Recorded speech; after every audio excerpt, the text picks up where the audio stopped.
ओम नमः शिवाय। सनातन धर्म की मान्यता के अनुसार जिस घर में स्वच्छता होती है वहाँ नकारात्मक शक्तियाँ प्रवेश नहीं करती। साफ सुथरे घर में माँ लक्ष्मी का निवास होता है। यही कारण है कि दिवाली या अन्य त्योहारों पर हम अपने घरों की विशेष साफ सफाई करते हैं, जिससे घर में माँ लक्ष्मी का आगमन हो। वास्तुशास्त्र में झाड़ू को लक्ष्मी जी का प्रतीक माना गया है, इसलिए यदि झाड़ू को ठीक ढंग से न रखा जाए तो इसका दुष्प्रभाव हमारे जीवन पर पड़ता है। झाड़ू का इस्तेमाल लगभग हर घर में किया जाता है।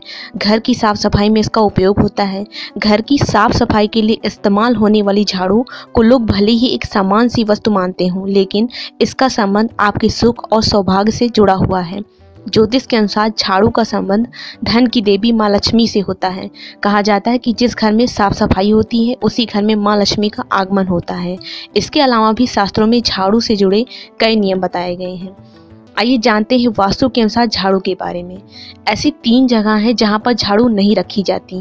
पहली जगह, जिस कमरे में पति पत्नी रहते हो उस कमरे में झाड़ू कभी नहीं रखना चाहिए, क्योंकि शिव पुराण में वर्णित किया गया है कि जिस कमरे में पति पत्नी रहते हो यदि उस कमरे में झाड़ू रखी जाएगी तो उससे पति पत्नी में कलेश बना ही रहता है, आपस में प्रेम स्नेह नहीं रहता है। दूसरी जगह, जिस कक्ष में जिस हॉल में लोग आकर बैठते हो वहाँ कोई सोफा सेट लगा हो, कोई पलंग हो, तो उस पलंग या सोफे के नीचे झाड़ू नहीं रखना चाहिए।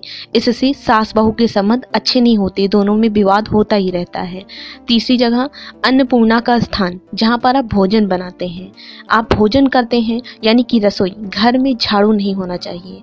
कारण बच्चों में क्रोध आता है, इससे चिड़चिड़ापन हो जाता है, बच्चे चिड़चिड़े प्रवृत्ति के हो जाते हैं, समाज में बच्चों को हीन भावना मिलती है, उनका मान सम्मान कम हो जाता है। इसलिए किचन यानी कि रसोई में झाड़ू ना रखें। शिव पुराण में वर्णित है कि शाम के 5 बजे के बाद माता पार्वती भगवान भोलेनाथ भ्रमण के लिए निकलते हैं। इसलिए हमारा सनातन धर्म कहता है कि शाम के समय माताओं को झाड़ू नहीं लगाना चाहिए, शाम के समय माताओं को चूड़ी बिछिया नहीं बदलनी चाहिए, शाम के समय माताओं को सिंदूर भी नहीं लगाना चाहिए, शाम के समय माताओं को बाल नहीं बांधने चाहिए और शाम के समय माताओं को घर की चौखट पर नहीं बैठना चाहिए। कारण क्योंकि माता पार्वती ने भोलेनाथ से कहा कि प्रभु आप मुझे प्रदोष काल के समय भ्रमण के लिए ले जाते हो, तो आखिर मुझे क्यों लेकर जाते हो, मेरे लिए क्या आज्ञा है।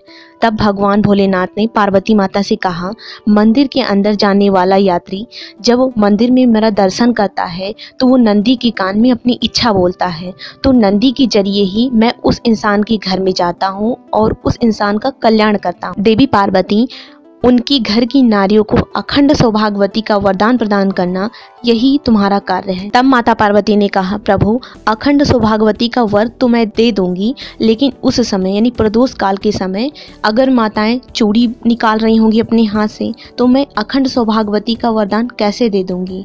अगर वो मांग में सिंदूर भर रही होंगी तो ये मैं कैसे वर दे दूंगी।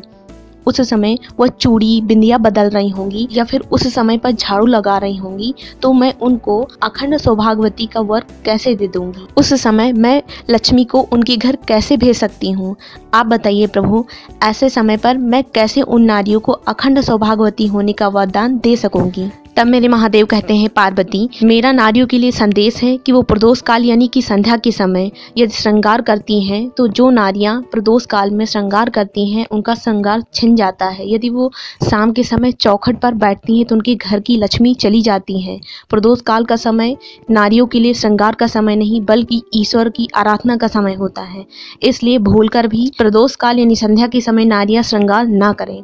शिव पुराण में वर्णित है, यदि आपके घर में संपदा की कमी हो, बहुत मेहनत कर रहे हैं फिर भी फल नहीं मिल रहा, नौकरी या व्यवसाय अच्छे से नहीं चल रहा है, कोई भी आपको तकलीफ है, तो संध्या के समय भगवान शंकर के मंदिर में दिया जलाना प्रारंभ कर दो। अगर शिव मंदिर में दिया नहीं लगा सकते तो बेलपत्र पेड़ के नीचे ही दिया लगाना प्रारंभ कर दो। अगर शिव के मंदिर में बेलपत्र के पेड़ के नीचे भी दिया नहीं लगा रहे तो शिव की चौखट पर दिया लगाना शुरू कर दो। अगर इतना भी आप नहीं कर सकते तो अपनी घर की चौखट पर शंकर भगवान के नाम का दिया श्री शिवाय नमस्तुभ्यं बोलते ही या फिर ओम नमः शिवाय बोलते हुए यदि दिया लगा दिया जाए तो उस घर में कभी भी धन की कमी नहीं होगी, उस घर की नारियां कभी भी विधवा नहीं होंगी, उन्हें माता पार्वती की कृपा से अखंड सौभाग्यवती होने का वरदान प्राप्त हो जाएगा। ऐसी लिखित बात है, करके जरूर देखिएगा। आप नियम तो बनाओ।